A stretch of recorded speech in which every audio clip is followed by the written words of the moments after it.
మానస. ఈరోజు మనతో పాటు ఉన్నారు ఫిట్‌కస్ హోమియోపతి డాక్టర్ తేజస్విని గారు ఉన్నారు. వారితో మాట్లాడదాం. Hi ma'am. హాయ్ అండి. మ్యామ్, చాలా మంది ఆడవాళ్ళు పీరియడ్స్ ప్రాబ్లమ్స్ అనేది ఫేస్ చేస్తూ ఉంటారు కదా! అసలు ఈ పీరియడ్స్ ప్రాబ్లమ్స్ అనేది ఎందుకొస్తాయి? కొంతమందికి అసలు అంటే ఒక 1 మంత్ అవుతుంది. మళ్ళీ 2 మంత్స్ గ్యాప్ ఉంటుంది. మళ్ళా థర్డ్ మంత్‌లో, ఫోర్త్ మంత్‌లో అవుతుంది.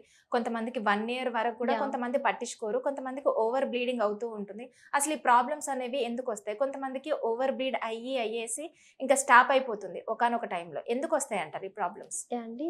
ఫస్ట్ మనం వస్తాయని తెలుసుకునే ముందు అసలు ఎప్పుడు వస్తాయి? ఇది నార్మలా? అబ్నార్మలా? తెలుసుకోవాలి. నార్మల్ పీరియడ్ సైకిల్స్ లెంత్ ఎంత? 21 డేస్ టు 35 డేస్. అంటే ఈ 21-35 డేస్ మధ్యలో ఎప్పుడైనా సైకిల్స్ రావచ్చు. ఓకే. యావరేజ్‌గా 28 డేస్ అని కామన్‌గా అంటుంటాం. హ్మ్.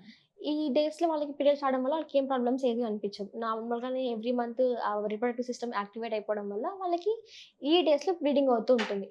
కొంతమందికి ఎలా ఉందంటే మోర్ దాన్ 35 డేస్ 35 డేస్ తర్వాత పీరియడ్స్ స్టార్ట్ అవుతుంటాయి. పీసీఓఎస్ ఉన్న వాళ్ళు గాని, థైరాయిడ్ ఇంబాలెన్స్ ఉన్న వాళ్ళకి ఎలా ఉంటుంది 2 మంత్స్‌కొకసారి, 3 మంత్స్‌కొకసారి మీరన్నట్టు ఇలా పీరియడ్స్ స్టార్ట్ అయిపోతూ ఉంటాయి. ఇలా స్టార్ట్ అవ్వడం ఒక అబ్నార్మల్ కండిషన్. ఎందుకంటే మోర్ దాన్ 35 డేస్ అంటే ఏదైనా హార్మోనల్ ఇంబాలెన్స్ ఉన్నప్పుడు మాత్రమే వాళ్ళకి ఇలా పీరియడ్స్ అనేవి డిలే అవుతూ ఉంటాయి. మరి ఓకే. కొంతమంది లెస్ దాన్ 21 డేస్‌కుంటది. లెస్ దాన్ 21 డేస్ అనేది మెయిన్‌గా పెరిమెనోపాజ్ స్టేజ్‌లో చూస్తుంటాం. అంటే పీరియడ్స్ ఆగిపోతాయని ముందుగా వాళ్ళకి ఎక్కువగా బ్లీడింగ్ అవ్వడం, 10 డేస్‌కి లేదంటే 1 వీకే పీరియడ్స్ స్టార్ట్ అవుతుండడం ఇవన్నీ అవును. కామన్‌గా ఉంటాయి. ఇది ఒక అబ్నార్మల్ కండిషనే. ఓకే. దీని తర్వాత బ్లీడింగ్ అంటాం. నార్మల్ బ్లీడింగ్ ఎప్పుడు 5-7 డేస్ వరకు నార్మల్ బ్లీడింగ్. ఇక్కడ ఎంతవరకు ఉందంటే up to 80 ML of blood loss అనేది కామన్‌గా ఉంటుంది పీరియడ్ సైకిల్స్‌లో. బట్ కొంతమందికి ఎలా ఉంటుందంటే మోర్ దాన్ 7 డేస్ బ్లీడింగ్ అవుతుంది వాళ్ళకి. 9 డేస్, 10 డేస్, అవును. 15 డేస్ కొంతమందికి రీసెంట్‌గా ఒక పేషెంట్ చూసాను. ఆమె ఆల్మోస్ట్ 1 ½ మంత్ నుంచి ఆమెకి హెవీగా బ్లీడింగ్ అవుతుందని చెప్పారు. ఇంత హెవీ బ్లడ్ లాస్ అవుతున్నప్పుడు వాళ్ళకి అనీమియా రావడం, వీక్‌నెస్ రావడం ఇవన్నీ కామన్ ఇవన్నీ ఉంటాయి. సో, మోర్ దాన్ 7 డేస్ కంటే బ్లీడింగ్ అవుతున్నట్టయితే అది ఒక అబ్నార్మల్ కండిషన్. మరి కొంతమందికి ఎలా ఉంటుందంటే స్కాంటీ పీరియడ్స్ ఉంటాయి. 1 డే మాత్రమే పీరియడ్స్ ఉంటాయి. లేదంటే 1 అవర్ మాత్రమే పీరియడ్స్ కనిపిస్తాయి. ఇది కొంతమందిలో చూస్తుంటాం. ఇలా 1 డే పీరియడ్స్ అవ్వడం, లేదంటే 1 అవర్ పీరియడ్స్ అవ్వడం అనేది ఒక అబ్నార్మల్ కండిషన్. ఇది హార్మోనల్ ఇంబాలెన్స్ ఉన్నప్పుడు మాత్రమే వాళ్ళకి ఇలా జరుగుతూ ఉంటుంది. సైకిల్స్ ఏమో ఎవ్రీ మంత్ రెగ్యులర్‌గా కనిపిస్తాయి వాళ్ళకి. మంత్ కరెక్ట్ టైంకి డేట్ వస్తుంది. బట్ బ్లీడింగ్ ఏమో అవ్వదు వాళ్ళకి. 1 డేస్ లేదంటే 1 ½ డే, సెకండ్ డేకి ఆగిపోవడం ఇలా కామన్‌గా ఉంటుంది. ఇది హార్మోనల్ ఇంబాలెన్స్ ఉన్నప్పుడు మాత్రమే ఇలా జరుగుతూ ఉంటుంది వాళ్ళలో. అంటే కొంతమంది కూడా అంటే 1 మంత్‌లీ ఒకసారి రావాలి. కాకపోతే కంటిన్యూయస్‌గా ఒక 10 డేస్ అయ్యి మళ్ళొక 2, 3 డేస్ గ్యాప్ ఇచ్చేసి మళ్ళీ వెంటనే మళ్ళీ స్టార్ట్ అయిపోతుంటాయి. అలా ఎందుకవుతుందంటారు? ఇది కూడా అబ్నార్మల్ కండిషనే అండి. సపోజ్ ఏదైనా గర్భాశయంలో ఫైబ్రాయిడ్ లేదంటే గర్భసంచి వాపొచ్చినప్పుడు కానివ్వండి, లేదంటే హార్మోనల్ ఇంబాలెన్స్‌లో ఉన్నప్పుడు, స్ట్రెస్‌లో, డిప్రెషన్స్‌లో ఉన్నప్పుడు అలాంటి కండిషన్స్‌లో ఇలాంటి ప్రాబ్లమ్స్ చూస్తుంటాం మనం. ఒకవేళ అలా కంటిన్యూయస్‌గా అయినప్పుడు మధ్యలో ఓన్లీ ఒక 2 డేస్, 3 డేస్ గ్యాప్ ఉన్నప్పుడు అలా కంటిన్యూయస్‌గా అయినప్పుడు దాన్ని అలాగే వదిలేస్తే కొన్ని సంవత్సరాల తరబడి కూడా అంటే నాకు తెలిసిన వాళ్ళు కొన్ని కొన్ని సంవత్సరాల తరబడి కూడా అలాగే వదిలేసారు. ఒకవేళ అలా వదిలేస్తే గనక ఏమైనా ప్రాబ్లమ్ ఫేస్ అవుతుందా? డెఫినైట్‌లీ అవుతుంది. చాలా ప్రాబ్లమ్స్ ఫేస్ చేయాల్సొస్తుంది వాళ్ళ లైఫ్‌లో. ఓకే. కొంతమందిలో ఇది క్యాన్సర్స్‌గా మారే అవకాశం ఉంటుంది. బట్ కొంతమందిలో ఎలా ఉంటుందంటే హెవీగా బ్లడ్ లాస్ అయిపోవడం వల్ల లైఫ్ థ్రెటనింగ్ కండిషన్స్‌లో కూడా ట్రీట్ చేయాల్సొస్తుంది ఇలాంటి కండిషన్స్‌లో. ఓకే. అంత బ్లడ్ లాస్ అవుతుంది వాళ్ళకి. ఇంకా దీనికి ట్రీట్‌మెంట్ ఎలా ఉంటుంది హోమియోపతి? అండి ట్రీట్మెంట్ అనేది వాళ్ళకి కండిషన్ బట్టి డిపెండ్ అవుతుంది. ఎన్ని డేస్ బ్లీడింగ్ అవుతుంది? డ్యూరేషన్ ఏ విధంగా ఉందని చెప్పేసి. సపోజ్ పీసీఓఎస్ కానీ థైరాయిడ్ ఇంబాలెన్స్ ఉందనుకోండి, వాళ్ళకి డిలే అవుతుంది పీరియడ్స్ అనేటివి. ఈ డిలే అయిన కండిషన్స్‌లో ఎందుకు డిలే అవుతుంది? రూట్ కాజ్ ఏంటి? స్ట్రెస్ ఏమైనా ఉందా? హార్మోనల్ ఇంబాలెన్స్ ఏదైనా ఉందా? అని చెప్పేసి ఆ రూట్ కాజ్ పరంగా ట్రీట్మెంట్ ఇవ్వడం జరుగుతుంది. ఇది మినిమమ్ ఒక 6 మంత్స్ వరకు యూజ్ చేశారనుకోండి వాళ్ళు, ఆ థైరాయిడ్ ఏదనేది మెడిసిన్స్ యూజ్ చేయాల్సిన అవసరం ఉండదు లైఫ్ లాంగ్. దాంతో పాటు పీసీఓఎస్ వాళ్ళకి ప్రాబ్లమ్స్ తగ్గి హెల్తీ ఓవరీస్ మెయింటైన్ చేసుకుంటూ సైకిల్స్ రెగ్యులర్‌గా మారేలాగా సింప్టమ్స్ ఏది లేకుండా కూడా ట్రీట్ చేసుకోవచ్చు. దాంతో పాటు మేము అడ్వైస్ చేయడం వల్ల వాళ్ళకి హెల్తీ డైట్ ఫాలో అవ్వడం అడ్వైస్ చేయమని చెప్తుంటాం.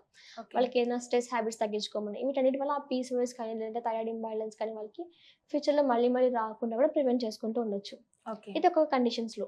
నెక్స్ట్ హెవీగా బ్లీడింగ్ అవుతున్న కండిషన్స్‌లో. హెవీగా బ్లీడింగ్ అవుతుందంటే వాళ్ళకి గర్భసంచిలో గడ్డలేమన్నా ఉంటాయి. గడ్డలు కానీ, వాపు కానీ ఉంటది. ఇలాంటి కండిషన్స్‌లో వాళ్ళకి సర్జరీ వరకు వెళ్ళకుండా నేచురల్‌గానే ఆ గడ్డలు కరిగిపోయేలాగా ట్రీట్ చేయడం జరుగుతుంది.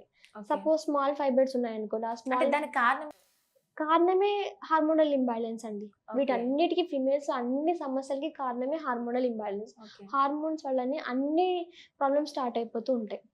అంటే ఈ ట్రీట్మెంట్ అనేది డిపెండ్ అవుతూ ఉంటుంది వాళ్ళకన్నా కండిషన్స్ బట్టి. కొంతమందికి హెవీగా బ్లీడింగ్ అవుతూ, క్లాట్స్ వస్తూ, మంత్లీ పీరియడ్స్ అనేవి ట్వైస్‌గా వస్తున్నాయి అనుకోండి, లేదంటే మల్టిపుల్‌గా పీరియడ్స్ వస్తున్నాయి అనుకోండి, అలాంటి కండిషన్స్‌లో సర్జరీ వరకు వెళ్ళకుండా ఆ బ్లీడింగ్ కంట్రోల్ అయ్యేగా హెవీగా బ్లీడింగ్ అవ్వకుండా నార్మల్ డ్యూరేషన్ సైకిల్స్ రెగ్యులర్‌గా వచ్చేలాగా ఏదైతే 21-35 డేస్ సైకిల్ ఉంటుందో ఆ సైకిల్‌లో మెయింటైన్ చేసేలాగా హెల్ప్ చేయడం జరుగుతుంది. అంటే సర్జరీ లేకుండానే వాళ్ళకి ఆ ప్రాబ్లమ్స్ తగ్గించుకోవచ్చు.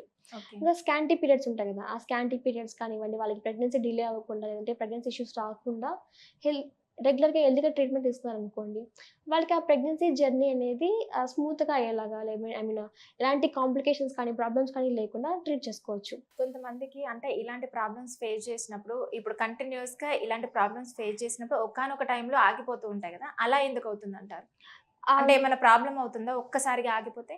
నార్మల్‌గా ఆఫ్టర్ 45 ఇయర్స్ తర్వాత పీరియడ్స్ న్యాచురల్‌గానే అయిపోతూ ఉంటాయండి. దీన్ని మనం ఓకే. మెనోపాజల్ స్టేట్ అంటాం. ఈ మెనోపాజల్ స్టేట్‌లో హార్మోన్స్ అనేవి సడెన్‌గా డ్రాప్ అయ్యడం వల్ల వాళ్ళకి పీరియడ్స్ కనిపించవు. ఆల్మోస్ట్ 1 ఇయర్ పాటు పీరియడ్స్ రాకపోతే ఆ తర్వాత ఫేజ్‌ని మనం మెనోపాజ్ కిందకి ట్రీట్ చేస్తూ ఉంటాం. ఇది ప్రాబ్లమాటిక్ కండిషన్ ఏం కాదు. నార్మల్‌గానే ఉంటుంది. బట్ ఇలా ఆగిపోయే ముందు చాలా ప్రాబ్లమ్స్ ఫేస్ అవుతాం. క్లాట్స్ పడుతున్నా, లేదంటే హెవీగా బ్లీడింగ్ అవుతున్నా, ఇలా మంత్లీ థ్రైస్ కానీ పీరియడ్స్ వస్తున్నా కానివ్వండి, లేదంటే కలర్ మారిపోతూ ఉంటుంది. కొంతమందిలో బ్రైట్ రెడ్‌గా ఉండాల్సిన బ్లీడింగ్ అనేది డార్క్ రెడ్ అవ్వడం, లేదంటే బ్లాకిష్ కలర్‌లో బ్రౌన్ కలర్‌లో అవ్వడం ఇలాన్నీ కామన్‌గా ఉంటుంది. ఇంకా మరికొంతమందికి వైట్ డిశ్చార్జ్ అనేది బ్లడీగా ఉంటుంది. బ్లడీ వైట్ డిశ్చార్జ్ అంటుంటాం. ఇలాంటి ఏమన్నా ప్రాబ్లమ్స్ ఫేస్ చేస్తున్నా, లేదంటే డయాబెటిస్ కానీ, హార్మోనల్ ఇంబాలెన్స్ కానీ ఏదైనా ఉన్నట్టయితే వాళ్ళు మటుకు కన్సర్న్ తీసుకోవాల్సి ఉంటుందన్నమాట. ఓకే. ఇలా కేర్ తీసుకోవడం వల్ల సర్జరీ వరకు వెళ్ళకుండా నేచురల్‌గానే ఎర్లీ కరెక్ట్ టైమ్‌లో వాళ్ళకి మెడిసిన్స్ ఇవ్వడం వల్ల కంప్లీట్‌గా క్యూర్ చేసుకోవచ్చు. ఓకే. అంటే ఎన్ని మంత్స్ వాడాలంటారు హోమియోపతి మెడిసిన్? ఇది డిపెండ్ అవుతూ ఉంటుందండి. కేస్‌ని బట్టి డిపెండ్ అవుతూ ఉంటుంది. అంటే ఓకే. ఇండివిడ్యువల్‌ని బట్టి ఇంకా ఆ కేస్ ప్రాబ్లమ్స్ బట్టి డిపెండ్ అవుతూ ఉంటుంది.